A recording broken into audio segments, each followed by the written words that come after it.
Jurist. When grandfather married the daughter of a family that included an artist, he held an important position in which he prioritized the interests of the state. His wife's artist brother, who had his head in the clouds, probably clashed with his cold and serious demeanor. For this reason, their uncles always remained a point of reference in the children's education. The Ministry of Finance, rest assured, is one of the most influential faces of the state, at least as much as the police force. While serving as a district prosecutor, he had 3 children. These children grew up, and, like their father, all 3 attained important positions in society. One became a doctor, another a civil servant, and the third, a doyen of the country's judiciary. Although I joined the group late, I felt that I hadn't missed much. It was impossible to predict where our old friend would take us in the background of a family history. If he mentioned his grandparents, it meant that it would be a story spanning a century. When I heard that the doctor was the same age as the Republic, I realized that I was right. Unlike his siblings, he can be described as multifaceted. He didn't confine himself to the strict rules of his profession, which required strict discipline. He followed developments in the world of medicine and published a professional journal. However, he was not satisfied with this alone. He wrote poems and satires that were published in various literary journals. These were later compiled into books starting from the age of 20. The pen name he chose for himself as an artist represents a carefree poet who prioritizes aesthetics and poetry, remains unaffected by worldly concerns, interests, or criticism, and stays true to his inner voice and artistic sensibility. Nevertheless, it cannot be said that he stood out in the field of literature. While his brother, who was a civil servant, was working as an undersecretary at the Ministry of Tourism, he quit his job as a doctor due to an irregular appointment and entered the tourism business, and in a short time he began to be known as a, quote, tourism expert, as if he had forgotten his original profession. Around this time, the younger brother, a professor, was breaking ice in the prison yard with his assistant, using a pickaxe. Speaking of which, let's say a few words about the middle brother, a civil servant. During his last ambassadorial post, he reported to the capital, to the ministry, that a diplomat at his embassy had an affair with a Soviet diplomat. However, when that person was not dismissed, he, like his older brother, made this a matter of prestige and voluntarily retired. After his ambassadorship, he taught history at the Air Force Academy for a time. If we say that the doctor inherited his womanizing ways from his mother's artist brother, I'm not sure if we're going too far. However, he was married 6 times. He received alimony from his first wife, his second wife cleared out the house before they divorced, and he couldn't remember why he separated from his third wife. His fourth wife was an actress at his uncle's theater. He had his longest marriage with her. He went on his honeymoon with his 5th wife in America and had his last wife's wedding dress made in Hong Kong. He was afraid she would kill him. His analysis of his personality, in terms of revealing the complexity of the human soul, doesn't seem at all easy to me. Changing his profession as a doctor, which is indisputable, at an advanced age, is not something that can be easily explained. At first glance, it seems like an artist's rebellion against society and life with its established rules. Was he captivated by the inexplicable magic of art's freedom and boundlessness? And if so, then his mother's brother played an unforgivable role in this. His influence on this man was evident, even when he pulled his son's ear. In his memoirs, his son recalls, "When my father saw my grades slipping in middle school, he would say, 'Son, are you going to be a man, or should I give you to your uncle to make you an actor?'" By the way, let's quote the uncle. "Theater is like, even if you're playing a dirty beggar, you'll first get a shave, wash your face and eyes, then get dirty with makeup, and become a beggar." It was time for a short break. Our old friend's furtive glances hovered over us with an indefinable uncertainty that I cannot describe as sly. When he spoke, everyone fell silent, but it was not so much what he said as what he did not say that echoed in our minds. His silence was a kind of strategy. No one could know what was going through his mind. This ambiguity was not a threat, but rather an invitation, a labyrinth for those who sought to understand, a wall for those who judged. As I pondered the intent behind his final words, I eventually accepted that I could not make sense of it. However, I did not expect him to offer any explanation. When he spoke again, the conversation took an unexpected turn. The 78-year-old retiree who lived alone in his flat had left his television on since Friday and had not requested any service, which caught the attention of the building's caretaker. Upon receiving the report, the police arrived at the apartment and entered through the door, which they had opened with a locksmith. They found the body of the elderly man, whose feet were wrapped in a sheet and whose hands were tied behind his back with a tie. The police's initial investigation determined that the victim had been strangled to death. It was clear that the elderly man had put up a fierce fight with his killer, as there were wounds on his elbows. There was no sign of forced entry at the door. This strengthened the possibility that the killer was someone familiar to the victim. The profile of the victim was immediately established. The victim was a well-known travel entrepreneur. One of his brothers was a criminal law professor, the other a retired ambassador. His son was a theater and film actor. The victim had been married 6 times. 4 months earlier, in an interview with a newspaper, he had revealed that he was in the process of divorcing his 6th wife and had said, "She has her eye on my property. She is waiting for my death." There was a safe in the house. However, there were no valuables or money inside. According to information obtained from his relatives, he had a ring and a necklace. This meant that the suspect or suspects had taken them. His immediate circle was investigated. All his relatives were examined one by one. His brother, who was retired from the civil service, had recently suffered from a serious illness. His younger brother was abroad for an international conference. His son was hosted by the police for a day or two. There was a pending divorce case and a statement made in the past. Of course, all these claims were being investigated. Everyone who had visited the house was identified one by one, and one name suddenly caught attention. A cleaning woman had been visiting the victim's house. When it was learned that this woman was a foreign national, the nature of the case changed. We all knew that, in addition to the public's empathy towards foreign workers and their perception of them as guests, there were also negative perceptions, based on the idea that they were competing with local workers in low-wage sectors. It could be said that the formation of these opinions was influenced by the fact that news reports in the media generally presented them as either exploited workers or foreigners threatening the local workforce. However, the flow of the story drew attention to an exceptional direction. Generally, foreign women working illegally would steal from the homes where they worked and then flee back to their countries. Because such incidents were well known, immediate action was taken to identify the person working in the victim's home. The police learned that the victim had dismissed this woman from her job some time ago. Meanwhile, many high-ranking officials were pressuring the police department to solve the murder as soon as possible. The police found the former maid. She had not fled the country. While she was being questioned, her relationships were being investigated. The person who appeared during the interrogation was someone who found foreign women for cleaning and maid work in such houses. However, he had left the city with a foreign woman. Information obtained from bus companies indicated that the police were on the right track. 3 days after the incident, the police went to the city where the suspects were located. The whereabouts of the suspect and the foreign woman, who was later identified as his girlfriend, were determined. The woman and man, who were taken into custody in a raid, initially claimed they had not committed any crime. Experienced detectives from the homicide division searched the house where the 2 lovers were staying. A wedding ring was found hidden in a secret place. The name of the victim's spouse, who was in the process of divorcing him, was written inside the ring. Why would the wedding ring of a murdered person be in their possession?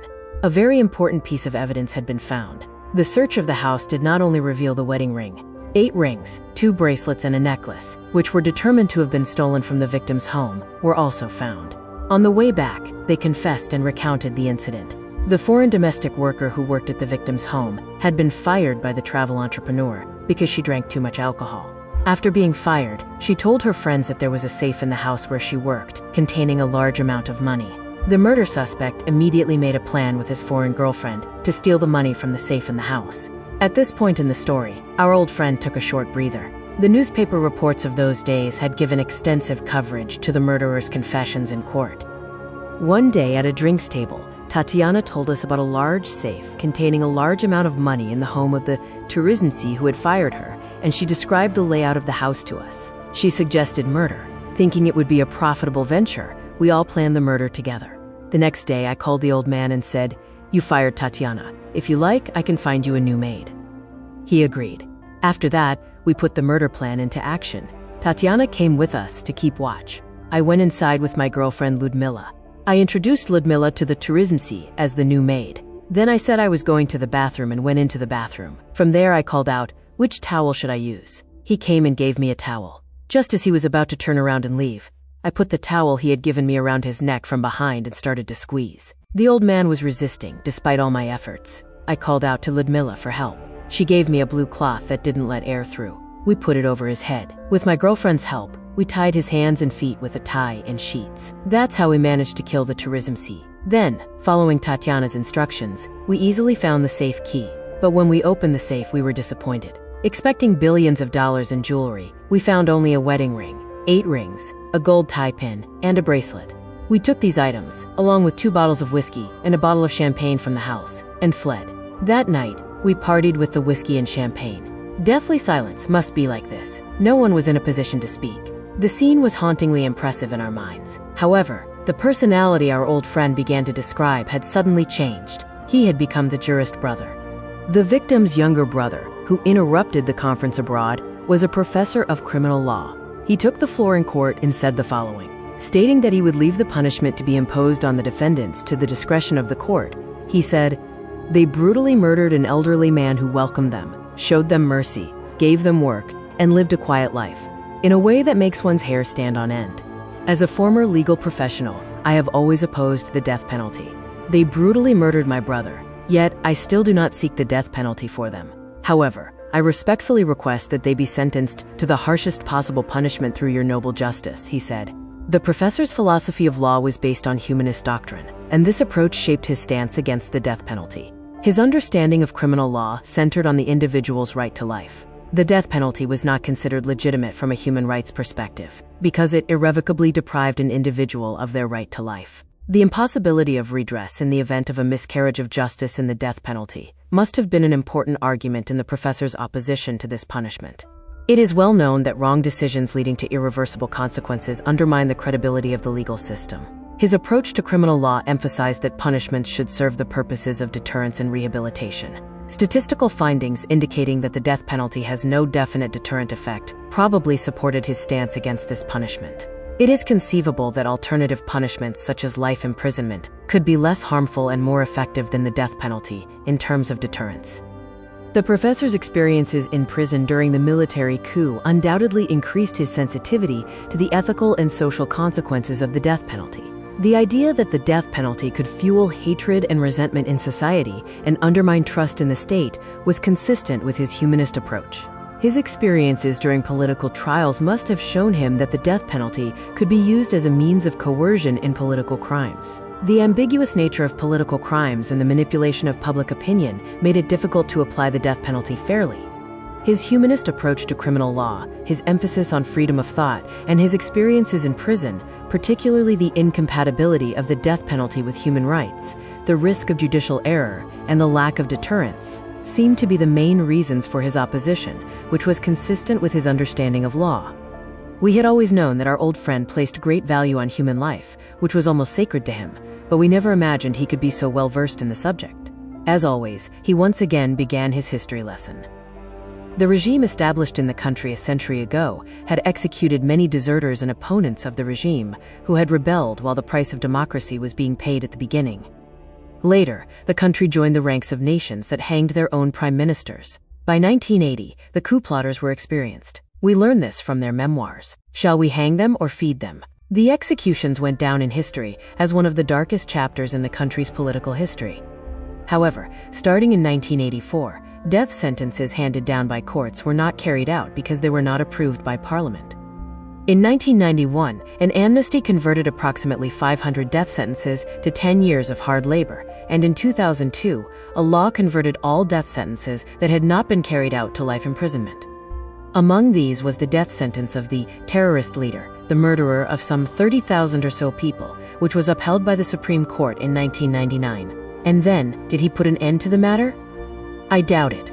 N, the trial, one of the defendants who killed the travel entrepreneur in his home and robbed him, was sentenced to life imprisonment and 1 year of solitary confinement. The foreign woman was sentenced to 18 years and 9 months of imprisonment, and the other was sentenced to 2 years and 1 month of imprisonment. The professor left a deep mark on criminal law literature, not only as an academic, but also as a staunch defender of legal philosophy and human rights. The most fundamental quality that made him a pioneer in his field was his view of criminal law as a tool for protecting individual freedoms and limiting the use of power by the state. His belief that not every social problem can be solved through punishment is clearly evident in his opposition to the creation of unnecessary types of crimes and the overcrowding of prisons. He argued that modern criminal law should serve as a guarantee of citizens' rights and freedoms rather than as an instrument of state oppression. This view is particularly evident in his critical stance against criminal norms that restrict freedom of thought or target political opposition.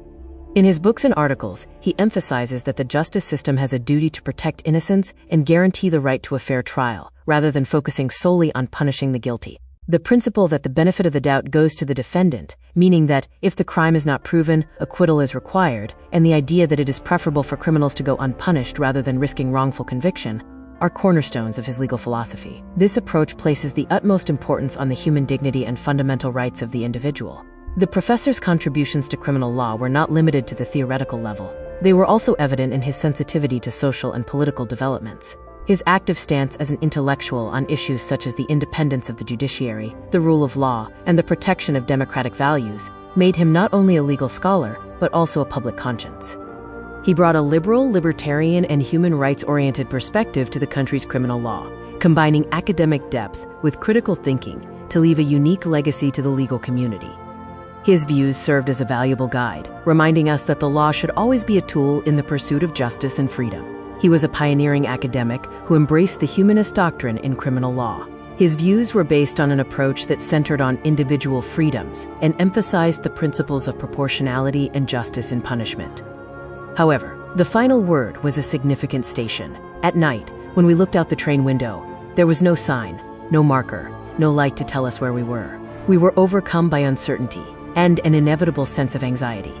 5 years before his death, I am not sure to what extent the statement made by an opposition politician on the legal situation in the country reflected the retired professor's thoughts. The phrase, "law has become the dog of politics," was a powerful metaphor criticizing the loss of independence of the law and its subjugation to political powers or politicians. This statement implied that the legal system had become a tool serving political interests rather than justice, meaning that law was being used as a dependent instrument of politics. It described a situation where the principle of the supremacy of law had been undermined, the judiciary had lost its impartiality, and decisions were being made under the influence of political will.